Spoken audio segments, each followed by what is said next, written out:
నమస్తే. Welcome to I news నిహిమ. కేంద్ర మంత్రివర్గంలో మార్పులు జరుగుతున్నాయని ఊహాగానాల నేపథ్యంలో కేంద్ర రోడ్డు రవాణా రహదారుల శాఖ మంత్రి నితిన్ గడ్కరీ చేసిన వ్యాఖ్యలు సంచలనంగా మారాయి.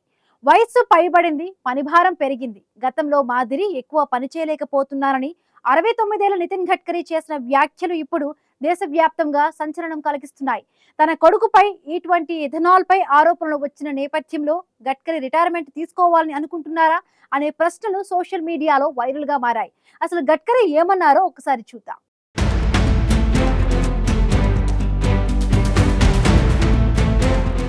నాగ్పూర్లో ఇటీవల జరిగిన ఏకలవ్య విద్యాలయ ఉపాధ్యాయ పర్యవేక్షకుల శిక్షణ తరగతుల ముగింపు కార్యక్రమంలో మాట్లాడిన కేంద్ర రోడ్డు రవాణా రహదారుల శాఖ మంత్రి నితిన్ గడ్కరీ రాజకీయాల నుండి తప్పుకోవడంపై కీలక వ్యాఖ్యలు చేశారు.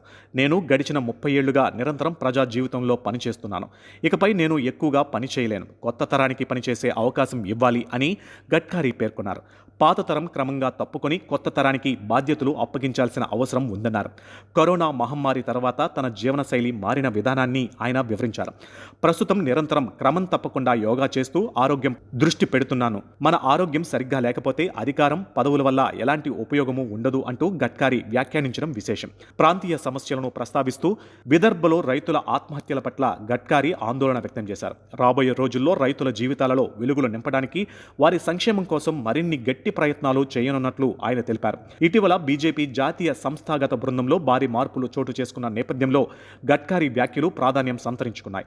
కొత్త జాతీయ బృందంలో 51 మంది కొత్త వారికి చోటు కల్పించడంతో పార్టీలో తరాల మార్పు స్పష్టంగా కనిపిస్తుంది. ఈ పరిణామాల నేపథ్యంలో కేంద్ర కేబినెట్లోనూ మార్పులు ఉంటాయనే ఊహాగానాలు కొనసాగుతున్నాయి. ఈ నేపథ్యంలో గడ్కరీ ఈ వ్యాఖ్యలు చేయడం వెనుక ఆయనకు కేంద్రం పెద్దల నుంచి ఈపాటికే హింట్ వచ్చి ఉంటుందన్న వార్తలు గుప్పుమంటున్నాయి. కేంద్ర రోడ్డు రవాణా రహదారుల శాఖ మంత్రిగా నితిన్ గడ్కరీని సేవలను దేశ ప్రజలు మర్చిపోలేరు. ఇకపై ఎక్కువ పని చేయలేనని అనడంతో రాజకీయాల నుంచి తప్పుకుంటున్నారనే ప్రచారం ప్రారంభమైనప్పటికీ దీనిపై గడ్కరీ ఎటువంటి అధికారిక ప్రకటన ఇంతవరకు చేయలేదు. కానీ జన్జీ ఉద్యమం తర్వాత కేంద్ర ప్రభుత్వంలో భారీ మార్పులు ఉండవచ్చన్న సంకేతాలు అందుతున్నాయి.